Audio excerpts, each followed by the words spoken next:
Monsieur Ali Hassan Badon, vous êtes le ministre de la Communication de Djibouti. Merci d'être parmi nous pendant la conférence annuelle de diplomatie culturelle ici à Berlin. J'aimerais parler avec vous et vous poser quelques questions de manière à savoir qu'est-ce que vous pensez de la diplomatie culturelle. Ma première question pour vous serait de savoir comment vous définiriez diplomatie culturelle. Merci de m'avoir invité à cette conférence importante qui se passe à Berlin. Tout le plaisir est pour nous. C'est une question très pertinente. La diplomatie culturelle ou la culture de la diplomatie. L'Institut dans lequel nous sommes aujourd'hui joue un rôle dans le développement de la diplomatie, du rapprochement des cultures, l'utilisation de la diplomatie comme solution pour régler les problèmes. Je pense que c'est une approche qui est très positive. Et ici aujourd'hui, dans le cadre donc, du 25e anniversaire de la chute du mur de Berlin, ça prend toute la symbolique que cela exige. Nous pensons que c'est l'une des meilleures façons pour régler les problèmes que de chercher les solutions par la voie diplomatique en utilisant la culture de paix, la culture de développement, la culture de vivre dans un monde plus harmonieux et donc de rapprocher les conceptions, les approches et les gens. Je pense que c'est très important. D'accord. Donc, maintenant, quelle est la relation entre utiliser la culture pour arriver à développer la santé, l'emploiement, le développement durable? Comment vous pensez que la culture peut avoir un rôle à jouer dans tout ça? Je pense que le facteur le plus important dans une culture, c'est justement l'approche que l'être humain qui appartient à cette culture a de son environnement et du monde dans lequel il vit. Nous sommes dans un monde globalisé aujourd'hui. Les objectifs et les ambitions se rapprochent selon les cultures. Les cultures se mélangent, s'enrichissent mutuellement.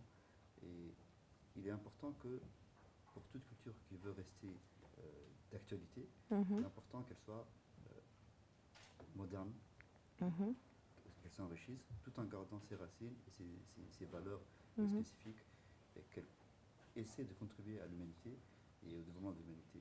Vous avez parlé d'emploi et de développement. Effectivement, aujourd'hui, nous sommes dans un monde globalisé sur le plan économique, sur le plan de la technologie. Les frontières se réduisent, les écarts se creusent dans certains secteurs et disparaissent dans d'autres. La culture doit veiller à ce que, justement, là où les écarts se creusent, à réduire ces écarts. Je pense notamment à la pauvreté, je pense à la fracture numérique qui existe à travers le monde. La culture doit contribuer à aider ceux qui sont victimes de cet écart ou de ce décalage qu'il y a entre les différents mondes. Et c'est grâce à la culture, je dirais, que les mondes se sont rapprochés en termes, on va dire, géographiques, géopolitiques et stratégiques. La communication et le développement de la technologie contribuent à développer donc l'évolution, à développer l'être humain, l'économique et les nations de manière générale. Donc je pense que c'est l'essentiel même de la diplomatie culturelle, de la culture diplomatique, qui est aujourd'hui basée sur le développement économique, le développement de partenariats mutuellement enrichissants pour les différents partenaires, les développements de relations, je dirais, non seulement d'amitié, non seulement d'intérêt, mais de progrès collectif. D'accord. Parce que nous cherchons tous, je pense, un développement durable, un développement équitable et un développement qui soit donc au bénéfice de tous. D'accord. Donc on voit l'importance que vous portez à la culture, aux nouvelles technologies. Est-ce que vous pourriez me donner un exemple de comment culture et technologie peuvent se marier et arriver à créer une meilleure diplomatie entre les pays? Je suis un petit peu, je dirais, je pense que ce n'est pas seulement la culture d'un côté, la diplomatie de l'autre, le développement de l'autre, qui peuvent faire avancer les relations entre les pays. prends un exemple. Si on veut développer un partenariat économique entre deux nations et que la compréhension culturelle ou le fondement diplomatique n'est pas là, les meilleurs projets ne marcheront pas, n'aboutiront pas parce qu'il n'y a pas de compréhension mutuelle. Le rôle donc de ce type de rencontre, c'est de rapprocher les points de vue et surtout d'avoir une compréhension mutuelle pour que chacun sache de quoi on parle et surtout pour que chacun sache ce que l'autre voit ou comprend. Se mettre, on dirait, un petit peu à la place de l'autre. Deux communautés qui n'ont pas de points communs, qui ne partagent pas une culture, ne peuvent pas avancer ensemble. Nous sommes dans un monde globalisé, encore une fois, donc nous avons tous l'obligation de comprendre ce que l'autre représente. Et je suis sûr que quand vous vous intéressez à un pays, à une ville, n'importe quoi, vous allez chercher sur Internet et vous avez déjà suffisamment d'informations avant d'avoir l'approche aujourd'hui, ce qui était rarement le cas avant. Il fallait aller se documenter très difficilement. Donc la technologie aujourd'hui, elle permet également à la culture, également à la diplomatie d'avancer, d'aboutir au même résultat avec beaucoup plus d'efficacité, d'efficience, dans un temps beaucoup plus court. Donc je pense que c'est le cœur même du développement économique. Mais ça veut dire que dans un sens, la communication, comme elle est beaucoup plus globalisée qu'avant, c'est comme une pièce avec deux côtés de la pièce. C'est pour ça que maintenant, les nouvelles technologies, elles doivent aller vers le positif et pas vers le négatif. Comment vous voulez, comment pouvez-vous arriver à ça, à développer des technologies qui puissent permettre un échange, mais un échange positif et pas un échange qui est basé sur des perceptions sans avoir vraiment rencontré les cultures? Je vais paraphraser le grand chanteur de YouTube, Bono, qui disait aujourd'hui avec les différents réseaux sociaux, la démocratie a changé. Ce qu'on disait, on écrivait sur un mur quand on est fâché dans un petit coin, on peut aujourd'hui le mettre sur Internet et ça devient quelque chose de public. Donc toutes les personnes qui écrivaient juste une phrase sur un mur, pour ne pas citer, parce que nous sommes à Berlin, le mur de Berlin, et pour qui il n'y avait pas de visibilité, aujourd'hui peuvent avoir la visibilité. Donc maintenant, la personne qui écrit quelque chose, peut-être une personne qui a envie de faire avancer, d'apporter sa contribution, de faire avancer l'humanité, et contribuer positivement à cet avancement. De l'autre côté, vous avez quelqu'un qui veut juste exprimer sa liberté d'expression. Il use, il en abuse. Je dirais ça ne le regarde que lui. Par contre, la communication, le développement de la communication, ce n'est pas seulement l'expression, ce n'est pas seulement sortir ce qu'on a envie de dire. C'est également, je prendrai un autre exemple, l'impression 3D aujourd'hui, c'est quelque chose qui est de plus en plus développé. Ça va remplacer le verre que vous avez ici, qui ne sera pas fabriqué mais imprimé. Plus tard, ça va remplacer des parties des organes du corps humain qui étaient difficiles à reproduire, qui vont être reproduits. Donc ça apporte beaucoup à l'humanité. Et c'est une technologie qui évolue régulièrement et sur laquelle il est important de réfléchir. Certainement, il y aura la question de l'éthique qui va se poser plus tard. Mais il est important de réfléchir sur l'apport de chaque technologie, au-delà du côté, on va dire, marketing ou vendable de produits. Il y a des applications qui sont très intéressantes, qui marchent très bien, et qui n'ont pas demandé beaucoup d'imagination. C'est juste une idée qui a été brillante et qui a capté beaucoup de gens. Donc, ça marche. Ce que nous, on cherche, c'est que la technologie, le numérique, soit une source d'emploi pour les jeunes, une source de richesse pour les nations, et une source de réflexion et d'innovation pour les entreprises. Si on peut matcher ces trois aspects, je pense qu'on réussit dans pas mal de situations. Je pense que ça va apporter énormément à l'économie globale. Parce que vous avez aujourd'hui la question de l'emploi qui est très importante.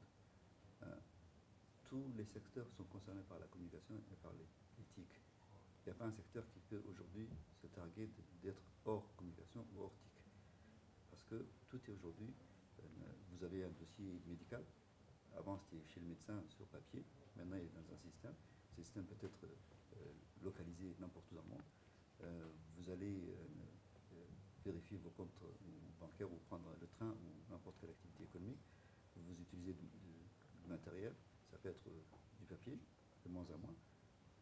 mais ça va être de plus en plus du numérique.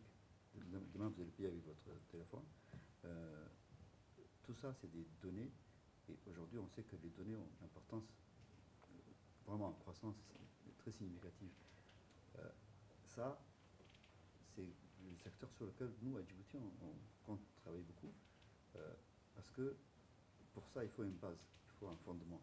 Le fondement, c'est les infrastructures de télécommunications dont nous sommes très riches à Djibouti, dont nous disposons de manière suffisante et même qui doit être utile pour la région. Nous avons un atout qui est non seulement la position stratégique, mais nous avons énormément investi dans les TIC, le fondement de la TIC, à savoir les fibres optiques. Vous savez que nous avons 5 câbles sous-marins qui relient Djibouti au monde. Bientôt 7, nous avons signé 2 autres câbles sous-marins. Ça, c'est des autoroutes de l'information et de la communication qui sont disponibles. Donc, comme je vous disais, le dossier médical ou les données qui sont stockées ce qu'on appelle dans le cloud computing ou les data centers. C'est des choses qu'on est en train de développer. Ça, c'est pour créer des emplois pour Djibouti, pour les jeunes, mais c'est également pour que Djibouti contribue au développement régional. Nous avons une région qui est en croissance réelle, mais également virtuelle, parce que les données qui n'étaient pratiquement pas existantes avant sont de plus en plus nombreuses aujourd'hui. Il nous semble important que cette approche soit faite de manière globale.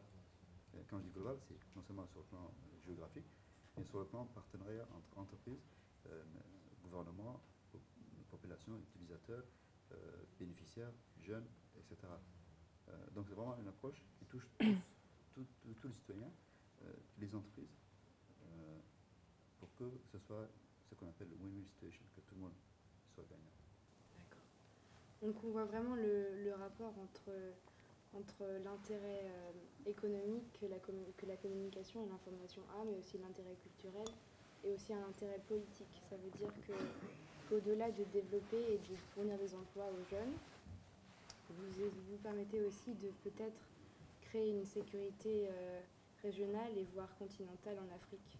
Qu'est-ce que vous pensez de l'intérêt de la communication pour justement enlever les murs virtuels, mais aussi les murs réels entre les pays, entre les groupes et les différents.